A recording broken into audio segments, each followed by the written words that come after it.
1. Rumah. Tidak ada tempat terbaik untuk pulang selain rumah. Namun itu tak berlaku bagi Indira. Baginya, rumah adalah tempat yang paling ingin dia jauhi, tempat yang tidak ingin dia datangi serindu apapun itu. Rumah adalah album kenangan yang ingin dia bakar tapi tak akan pernah bisa.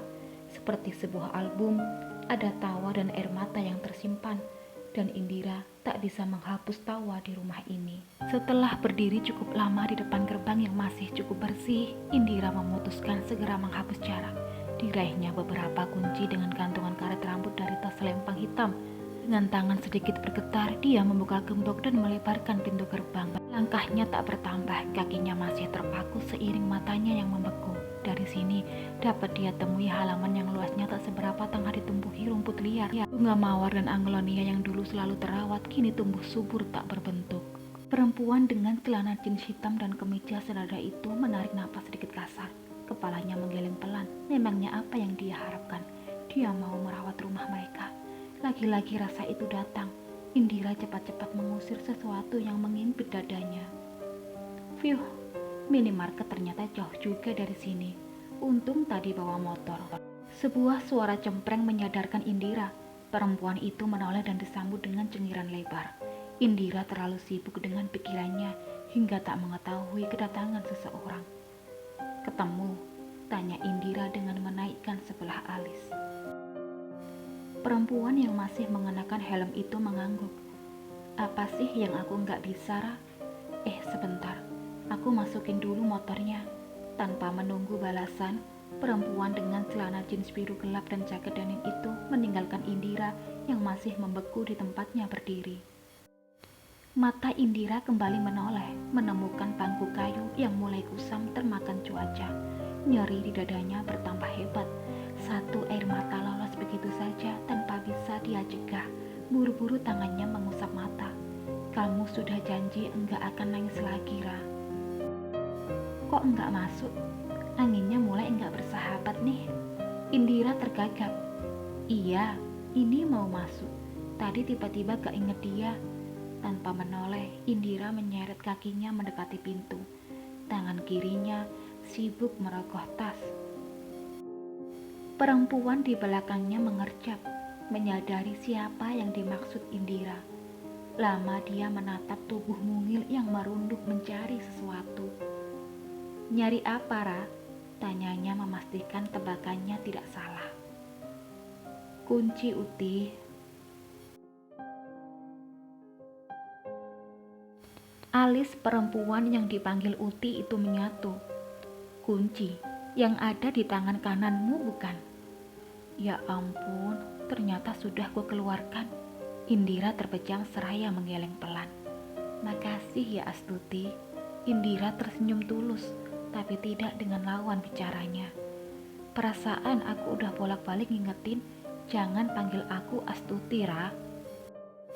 Senyum Indira semakin melengkung. Tapi itu kan namamu. Uti semakin cemberut. Iya tahu, sekalian saja sebut lengkap. Astuti Ningrum. Kedua tangannya gemas ingin mencubit pipi perempuan di hadapannya. Tapi hatinya tidak tega. Pipi itu terlalu kurus. Udah sana buruan buka. Punggungku pegel pengen layah-layah, Dira. Uti mendorong tubuh Indira menghadap pintu. Perempuan itu mengawasi Indira yang tengah membuka kunci tanpa tangan bergetar. Kamu bisa, Ra. Kamu pasti bisa. Batin Uti dengan senyum tipis. Begitu Indira berhasil membuka pintu dan menoleh, dia kembali memasang wajah lelah.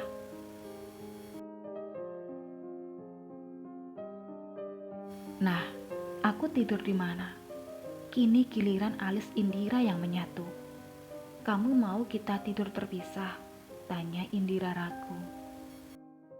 Uti mengerjap sesaat lalu menggeleng. Aku sekarang capek, Ra. Kan aku enggak tahu kamar rumah ini di mana. Takutnya nanti aku salah masuk kamar. Kamar hantu misalnya. Indira tersenyum pelan. Kepalanya menggeleng menyadari kekonyolan Uti.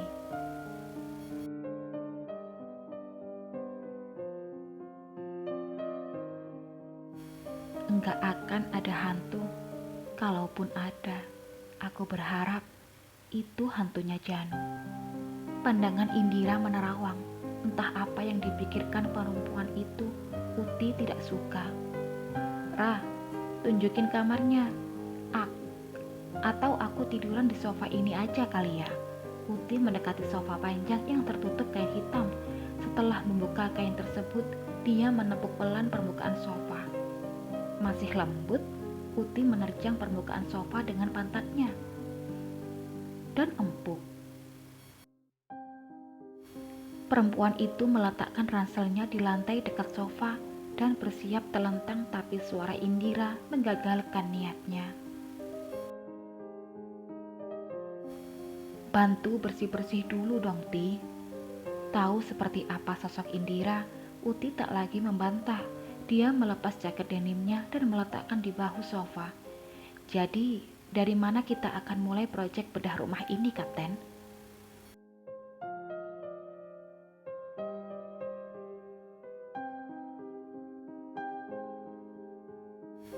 Indira sibuk mencuci peralatan masak saat Uti datang dengan sapu dan pengki di tangan. Uti mendekati sahabatnya yang sudah berganti kaos abu-abu dan celana pendek hitam. Matanya menatap dapur yang nampak berbeda dari beberapa menit yang lalu. Dapurnya sudah beres kan?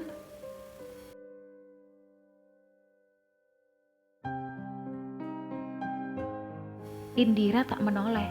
Dia balas mengangguk. Kalau kamu capek, tidur aja. Yang penting kamar dan ruang tamu sudah bersih. Uti mengangguk. Mereka berbagi tugas. Tahu Indira tak akan bisa leluasa bergerak, dia mengusulkan membagi pekerjaan. Indira bagian dapur, Uti ruang tamu dan ruang keluarga. Sedangkan kamar, mereka mengerjakannya bersama-sama.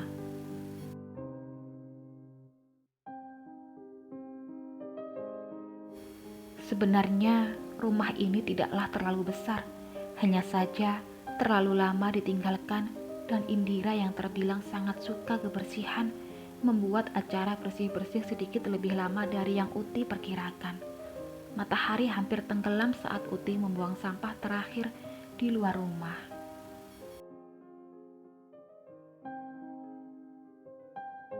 Apa kamu ada ide masak sesuatu, Rah? Aku lapar. Uti meringis mendapati keterkejutan Indira. Uti yakin perempuan itu menyamakan perut mereka. Astaga, Ti, kok aku bisa lupa kamu belum makan siang?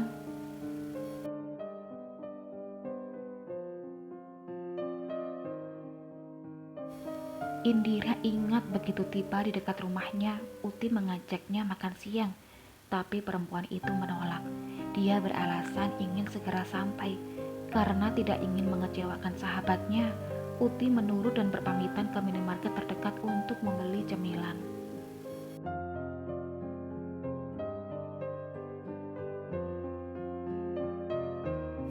Ya sudah, nggak usah pasang wajah menyesal.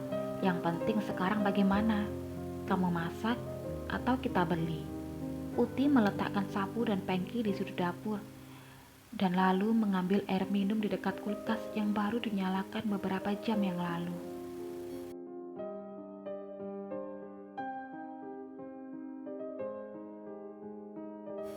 Kalau sekarang kita belanja, akan semakin lama aku harus nunggu buat makan, Ra. Dengan gelas yang masih tersisa setengah isinya, Uti berbalik. Kita makan dulu, baru belanja, oke? Tak ada jawaban. Indira hanya menatap Uti dalam keheningan.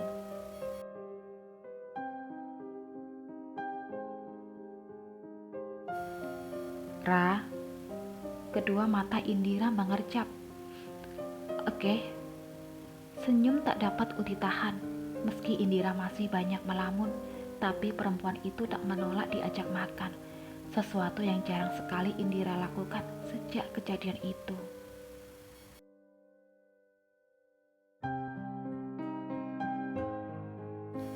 Indira suka memasak, bahkan saat dirinya enggan bertemu makanan, dia tetap memasak untuk Uti. Dia cukup senang ada yang bisa dia lakukan untuk sahabat satu-satunya yang sudah mau menolongnya, meski saat itu Uti tengah kehilangan pekerjaannya. Karena aku bukan orang sini, jadi kemana kita makan? pecel lele langganan Mas. Ra, Uti berdaham dan menyebut nama Indira pelan. Oh, sesaat kening Indira menyatu, lalu dia kembali menggeleng dan meringis. Kita ke warung soto. Sekali lagi Indira menggeleng, kembali ke kota ini seperti membuka kenangan yang sudah dia tutup rapat. Dia tidak tahu bagaimana tiba-tiba bibirnya hampir menyebut nama mantan suaminya yang hampir setahun ini tidak pernah dia lakukan. Mungkinkah efek rumah ini begitu kental? Indira tidak yakin, tapi juga tidak menemukan jawabannya. Bersambung.